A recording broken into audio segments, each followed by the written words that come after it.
powerful people in Longmont appear to have forgotten the Constitution exists.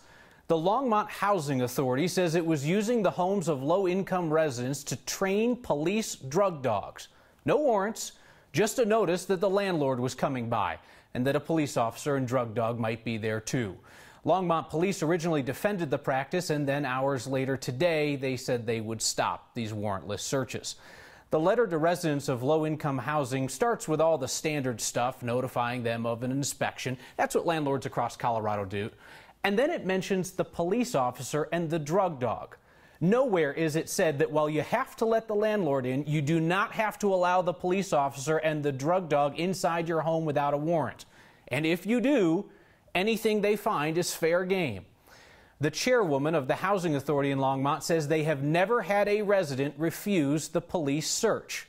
Perhaps because those residents didn't know they could refuse.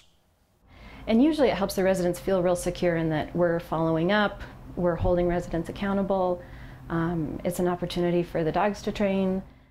You heard that correctly. The head of a public housing agency in Colorado says that they are using the homes of low-income people to train police dogs. I spoke to several housing authorities across the metro area today. All of them said they do not do this. They've never heard of anyone doing this. One housing authority official actually laughed out loud at the thought. But it's not funny, of course. Landlords can schedule inspections, carpet replacement, painting. They cannot schedule searches by police drug dogs. That's what warrants are for. The Longmont Housing Agency says renters shouldn't have a problem if they don't have something to hide. If there is concern, it kind of sparks some curiosity for me. You know, what are they concerned about if their only job is to ensure that there aren't drugs in the unit? That, of course, is completely not how America works. And it is no longer how Longmont works. Longmont police originally told us they were comfortable with this arrangement, that they'd done one of these rounds of searches previously. But shortly, a little while ago, they said they're finished with this arrangement, and now they're trying to figure out who at the police department knew that this was going on. And we need to say the only reason that this went public and the only reason it stopped is because somebody at that public housing complex knew her rights and knew that she did not have to submit to a warrantless police search, no matter what the housing authority said. This is a rights issue, not whether or not you have something to hide. There it is, the long and the short of it. So we're trying to learn more about who at the Longmont Police Department and City Hall knew that this was going on, and we'll let you know what we find. A bunch of Republican attorneys general are joining the court fight in support of President Trump's ban on immigrants from 6 majority Muslim countries, but you will not find Colorado's Republican Attorney General Cynthia Coffman on that list of 16. She told us today that immigration policy is between Congress and the president, and that the courts, now the Supreme Court, is the proper place where that issue should be decided. So, Colorado Mills Mall, more specifically Simon Property Group, the owners. Listen, guys, avoiding our questions, that's one thing. It's not cool, but listen, we know how to find information that you're not willing to give. Yay, open records. But we just found out that you're giving the cold shoulder to the city of Lakewood, too. That's just cold. I'll just say it's been quite challenging for the city of Lakewood to get information out of the parent company. Now, the management of the mills is wonderful. Kimmer does a great job. But what you tend to see on television is pretty much what we tend to hear or see the same. The city previously told us that the closed stores at that hail-beaten mall usually kick in about $350,000 in sales tax each month. 350,000 good reasons for the Simon Property Group to talk to the city, to talk to taxpayers. But no, we had to go and dig up emails sent between the company and city leaders. And that's where we found out that there is this obscure group, kind of like an HOA, that determines how Colorado Mills Mall will be rebuilt. Going through the emails from the city of Lakewood about Colorado Mills in the days following last month's hailstorm, we found a couple of references to a group with an unusual name, the Denver West Architectural Control Committee. We don't control what happens on the inside. But on the outside, anything that's visual, then they have to go through our approval. Greg Stevenson, yes, that Greg Stevenson, the developer who was recently rejected trying to build car dealerships on Dino Ridge near Red Rocks. Greg Stevenson is part of the Denver West ACC. We found out the ACC had to give its blessing before the I can't believe it stayed open Target could move forward with roof repairs. The DWACC would prefer that any repairs match the existing color, but given the emergency nature of the situation, they are willing to be flexible on the color if needed. Well, that's awfully kind of them. Upon their explanation that they could not get enough material in time to do what they needed to, we said, well, Target is the furthest away from everybody, and we said, fine, the white's acceptable. That seems picky, but Greg says it didn't slow down repairs. Within an hour, we approved their change over the phone. What else does this DWACC handle? Try this nugget from their last agenda. Dealing with Olive Garden and the stairs that were painted too bright a yellow. That's picky. Sure it is.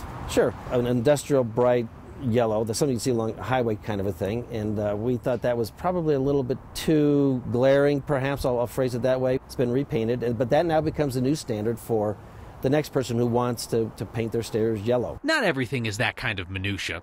The DWACC required this tiered stone wall just south of the mall instead of the 40-foot cinder block eyesore that the mall first proposed. And it could be worse. I mean, Colorado Mills could have looked like Katy Mills in Texas, but the DWACC wouldn't allow it. In Texas, apparently it's not disturbing, but I look at the neighbors around us that would be visually impacted, and it's just not my style. My personal philosophy is if you want to be out in the Denver West area, you have certain criteria that you have to meet, and if not, we understand there's other places to go. That's all right. So now that we know that our frustration is shared by the city, just a final request to the parent company of the mall, Simon Property Group. Just talk to the mayor of Lakewood. As a public official, he'll keep the mall employees and the customers informed of what's happening, even if you won't. While the U.S. Senate chews over what to do about that health care bill that the House sent them, opponents are running a TV ad in Colorado trying to get you to call one of our senators. So let's fire up the old truth test machine. Here's politics guy Brandon Rittiman. The AARP is trying to put pressure on Republican Senator Gardner with this ad, hoping to get him to vote no on the GOP health care bill. It tries to make an argument against that bill by setting a scene. An older couple looking to buy a health plan. All right, let's get started. You're both over 50? Yes. Okay, that'll cost you. Why? The new health care bill in Congress. If you're over 50, insurance companies can charge you 5 times more. It's an age tax. 5 times more than what? Because they don't say, this is misleading. It's not 5 times more than what they pay today. It's about letting insurance companies charge older people more than younger people. And guess what? The law today under Obamacare already does that. Today, if the youngest person pays this amount, the insurance company can charge 3 times more for the oldest person on that same plan. A person in the middle of their ages pays roughly 2 times as much as the youngest person. The House bill would switch it to something more like this. The insurance company could charge the older person 5 times more than the youngest person. By AARP's own estimate, the oldest people would pay 22% more than they do now, which is significant, but not even close to 500%. The nonpartisan Congressional Budget Office says this is closer to what it actually costs to cover people of different ages. They point to a study that found a 64-year-old costs 4.8 times as much to cover as a 21-year-old because older people use more health care. What this ad calls an age tax, Republicans argue, is a fix to keep younger people from paying more to subsidize older people. And all of this only applies to individual plans, not the plans you get through work, which is what most people have. All that said, we'll leave it to you to decide which side you think has the right policy. Back to that couple looking for a plan. Any pre-existing conditions? I have asthma. Okay, well, insurers can charge thousands more for that. That all depends on a bunch of things. This could only happen in states that get federal waivers from the requirement to cover pre-existing conditions. We don't know whether Colorado would try to do that. One state waiver would allow insurance companies to not cover some things they have to cover right now, including prescription drugs, which you do need if you've got a condition like asthma or diabetes. States have to show it'll bring overall costs down and how they plan on helping the people affected. States can also get a different waiver that allows insurance companies to charge more for a pre-existing condition if you lapse in coverage for more than 62 days. They'd be able to charge more for 1 year only, and the idea is to discourage you from buying a plan just because you got sick. Bottom line, this ad points to real parts of the health care bill, but it oversimplifies the age tax argument so much that it's misleading, and it leaves out important details about pre-existing conditions. Side note to all of that, there's a pretty good chance the Senate's going to change a bunch of things, so the details we just went over may or may not apply in the end. With your truth test, Brandon Riddiman, 9 News. Our next question comes from a viewer named Stuart, who says, I'm hoping you could help find out or investigate why the I70 Express Lane in the high country is rarely open. It's about the federal government, Stuart. CDOT says it is only allowed by the feds to have that lane open about 75 days a year. The express lane is designated as a peak period shoulder lane, so it's only allowed to be open a portion of the time when traffic's at its worst. At a tavern older than most of its customers, been running out of it a couple times. a promise to stick around and try for 100 years. They are the best at what they do, the best in all of America. And we're lucky they work right down the hall. We take a trip to southwest Colorado, where we pull into a town with an interesting name and ask, what do you say? Next.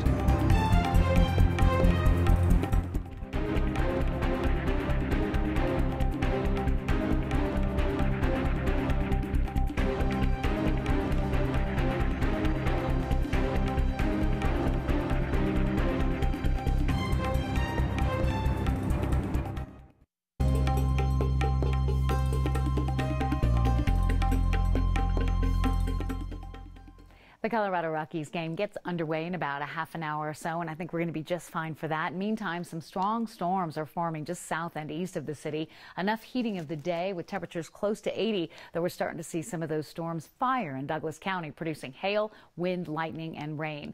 The storms are not severe near the city, but down south, heavy rain has been an issue with flash flooding around the Manitou Springs area, Fountain, and Colorado Springs. Out on the far eastern plains, there are several of these cells that have reached severe limits, and we're tracking them as they move from the northwest toward the southeast. Severe thunderstorm watch box area continues in eastern New Mexico, all part of a front that is tracking east across the area, a secondary wave coming through tomorrow. About a 30% chance of thunder showers tomorrow afternoon, and then high pressure sets in, a major shift in the pattern that will bring us warm summer-like weather about a week before the actual start of the new season. Around the area tonight, still the chance of a brief heavy shower, some lightning, and then skies clear, lows in the 50s. Tomorrow, temperatures warmer, seasonal, low 80s with lots of sunshine. A late day storm not out of the question, but then, well, we're done with that. Temperatures are close to 90 on Thursday, mid 90s for Friday, Saturday, and Sunday. We're talking about summer heat, but up on Trail Ridge Road, still looks a lot like winter to me, Kyle. Kathy, thanks. So we've profiled historic buildings, old businesses, beautiful homes that are being steamrolled by Denver's development. So it's only fair that we show you the survivors as well, the holdouts.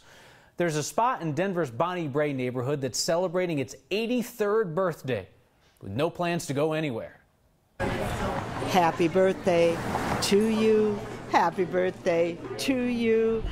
Happy birthday, dear Bonnie Brae. Yes, today is the actual day that we opened in 1934. Happy 83rd. My family's legacy. I mean, look on the walls and see all the pictures. And my grandparents started the business, and my grandfather and uncle carried on the tradition. Now my cousin and I, and my 3 children are working here, and my granddaughter's working here. So with 5 generations. We're just ingrained in the neighborhood, and we know quite a few of our neighbors and customers. Franklin Jeremiah Stewart Jr. Well, my name's Rick Fisher. This is my mom, Ann. Stewart is spelled with S-T-E-U, no M-W in it. And this is some kids that we found out in the parking lot. I'm John, husband of Brooke Clayton. Yeah, we've been here 41, so. Yeah, when everybody's nice. Yeah, it'll be here for a long time. As long as the family still, continues to run it. We want to continue. We want to continue as long as there's a Bonnie Brae area and a dyer to be able to be an owner. Oh, I guess so. You can't find places like it. Just, it's almost like being home. Thank you, Bonnie Brae. Happy birthday, but we're missing some birthday cake today. We wanted birthday cake. That's what we were promised. what do you say when talking about the tiny town on the way to Mesa Verde National Park? And how many school buses have safely managed to visit the Garden of the Gods without this happening? Whoops. That's next. Let's toss a dart at the map, shall we? Head to a new spot in our state and play What Do You Say? And this time we're tackling the somewhat tricky name of a town in southwest Colorado. It's about 30 minutes northwest of Durango, begins with an M, It's on the way to Mesa Verde National Park. Mike Talent lives there, and he emailed next to say that people in town pronounce it several different ways. So we called up the Chamber of Commerce to ask, what do you say? Mancos Valley Visitor Center, can I help you? I'm the administrator for the Chamber of Commerce. The pronunciation that I have learned in the 5 years that I've lived here is Mancos, a U sound. It was named after the river. Oh, I've heard Mancos, and then I've heard Mancus, but it's Mancos. So Mancus is what they say, but they also apparently have an alternate pronunciation of the word pronunciation. So take it for what it's worth. Also, hey, I hear they have a great new brewery down there. Got to find a reason to swing through town. I've never been to the brewery, that is. Been through Mancus before, or however they say it. If you want to send us in search of how to pronounce any place name in Colorado, email next@9news.com or get our attention with the hashtag HeyNext. This program, we hope, is a nightly celebration of great photojournalism in Colorado, because you can only spend so much time looking at this mug. Talented photojournalists make stories memorable. And for the 13th time in 40 years, I am proud to tell you that the 9 News storytellers, the reporters and the photojournalists that you see and see their work every night here, were just recognized by the National Press Photographers Association Large Market Photography Station of the Year. What does that mean, you say? It is the Super Bowl for the work that they do, and they came out on top again. 9 Wants to Know's Chris Vanderveen won his 2nd NPPA Photojournalism Award, basically saying you tell stories better than anybody else in the country. Our Steve Steger, Stevie on the TV, was a finalist, along with Nelson Garcia, whose work has been seen here. And photojournalists Ann Herbst and Chris Hansen, who frequently contribute stories here to Next, were finalists for the Photographer of the Year Award. So might I make a recommendation, and this time it is our work, because I am mighty proud to be associated with all these people. You can see the incredible work of the 9 News photojournalists and reporters that was submitted to the national body that judges their work. A lot of these stories will be familiar to you, but I invite you to sit down, sit back, maybe watch a few news stories, and if you've seen it before, marvel at the great photojournalism. We are lucky to have them here as colleagues. The most Colorado thing we saw today may have been a school bus driver's worst day on the job. That and your feedback next. The most Colorado thing we saw today is a school bus wedged into a passageway at Garden of the Gods. Does this opening make my bus look fat? It's a Durham School Services bus. It was transporting kids from Atlas Academy in Colorado Springs. No kids were on the bus at the time. Bus driver was going to pick them up from a field trip when he got into a tight spot. He managed to get the school bus unstuck without needing a tow. Your feedback now. Steve Furches says, hey, thanks to Brandon Ritterman for doing that truth test on the proposed health care bill. I was hoping he would do it. Brandon Ritterman truth tests everything. I'm telling you, it's terrible having a conversation with him. He truth tests you in real time. Kevin Coonahan writes, how about telling us how many got busted in the Longmont low-income housing drug dog raids? That is a good question, Kevin. I should have included that. Longmont police tell us no one arrested the last time they did one of these raids, and they don't even think they recovered any drugs. Best caption I saw for that ridiculous photo of me in Denver Style magazine, where I'm wearing the Rockmount shirt and staring off into space like a senior photo, comes from Jeff, who tweets, where'd I park my cow? That's a good one, Jeff. I'll see you next time.